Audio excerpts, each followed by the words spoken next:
ಓಂ ಶ್ರೀ ಗುರುಭ್ಯೋ ನಮಃ. ಹರಿ ಓಂ. ಶ್ರೀಮಾತೆ ಶ್ರೀ ಶಾರದಾ ದೇವಿಯವರು ಹೇಳುತ್ತಾರೆ, ಹೃತ್ಪೂರ್ವಕವಾಗಿ ಭಗವಂತನ ನಾಮವನ್ನು ಜಪಿಸು. ಶ್ರದ್ಧೆಯಿಂದ ಶ್ರೀರಾಮಕೃಷ್ಣರಲ್ಲಿ ಶರಣಾಗು. ಸುತ್ತಮುತ್ತಲಿನ ಸಂಗತಿಗಳಿಂದ ಮನಸ್ಸಿಗೆ ಕಿರುಕುಳವಾಯಿತೆಂದು ಕೊರಗಬೇಡ.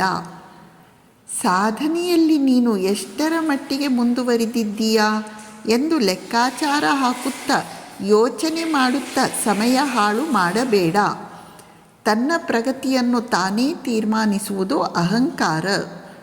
ನಿನ್ನ ಗುರು ಹಾಗೂ ಇಷ್ಟ ದೇವತೆಯ ಕೃಪೆಯಲ್ಲಿ ಶ್ರದ್ಧೆ ಇಡು. ಶ್ರೀಮಾತೆಯವರು ಹೇಳುತ್ತಿದ್ದಾರೆ, ನಾವು ಭಗವಂತನ ನಾಮವನ್ನು ಹೃತ್ಪೂರ್ವಕವಾಗಿ ಜಪ ಮಾಡಬೇಕು, ಶ್ರದ್ಧೆಯಿಂದ ಅವನಲ್ಲಿ ಶರಣಾಗಬೇಕು. ಹೊರಗಡೆಯ ಘಟನೆಗಳಿಂದ ನಾವು ವಿಚಲಿತರಾಗಬಾರ್ದು.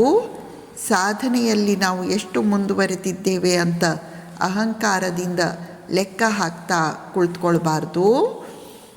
ಗುರುವಿನಲ್ಲಿ ಇಷ್ಟ ದೇವತೆಯ ಕೃಪೆಯಲ್ಲಿ ಶ್ರದ್ಧೆಯನ್ನು ಇಡಬೇಕು.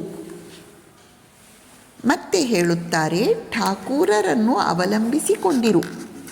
ಅವರು ನಿನಗಾಗಿ ಎಲ್ಲವನ್ನೂ ಮಾಡುತ್ತಾರೆ. ಶ್ರೀರಾಮಕೃಷ್ಣರನ್ನು ಆಶ್ರಯಿಸು. ಅವರೇ ನಿನಗಾಗಿ ಎಲ್ಲವನ್ನೂ ಮಾಡ್ತಾರೆ. ನೀನು ಸಾಧನೆ ಮಾಡದೇ ಇದ್ದರೂ ಠಾಕೂರರು ನಿನ್ನನ್ನು ಬಿಡುವುದಿಲ್ಲ. ಅವರು ನಿನ್ನಿಂದ ಮಾಡಿಸಿಯೇ ಮಾಡಿಸುತ್ತಾರೆ. ನಾವು ಒಂದು ವೇಳೆ ಸಾಧನೆಯನ್ನು ಮಾಡದಿದ್ದರೂ ಕೂಡ ಒಂದು ಸಲ ನಾವು ಭಗವಂತನ ಹೆಸರನ್ನು ಹೇಳಿದ ಮೇಲೆ, ಅವನಲ್ಲಿ ಶರಣಾಗತರಾದ ಮೇಲೆ ಅವರು ನಮ್ಮಿಂದ ಏನನ್ನು ಮಾಡಿಸಬೇಕೋ ಅದನ್ನು ಮಾಡಿಸಿಯೇ ಮಾಡಿಸುತ್ತಾರೆ. ಆ ವಿಷಯದಲ್ಲಿ ನಾವು ಸಂದೇಹ ಪಡಬಾರದು. ಭಗವಂತನ ಶಕ್ತಿಯಲ್ಲಿ ವಿಶ್ವಾಸವಿಟ್ಟು ನಂಬಿಕೆ ಇಟ್ಟು ಅವರ ಹೆಸರನ್ನು ಹೇಳಿಕೊಂಡು ಇದ್ದರೆ ಸಾಕು.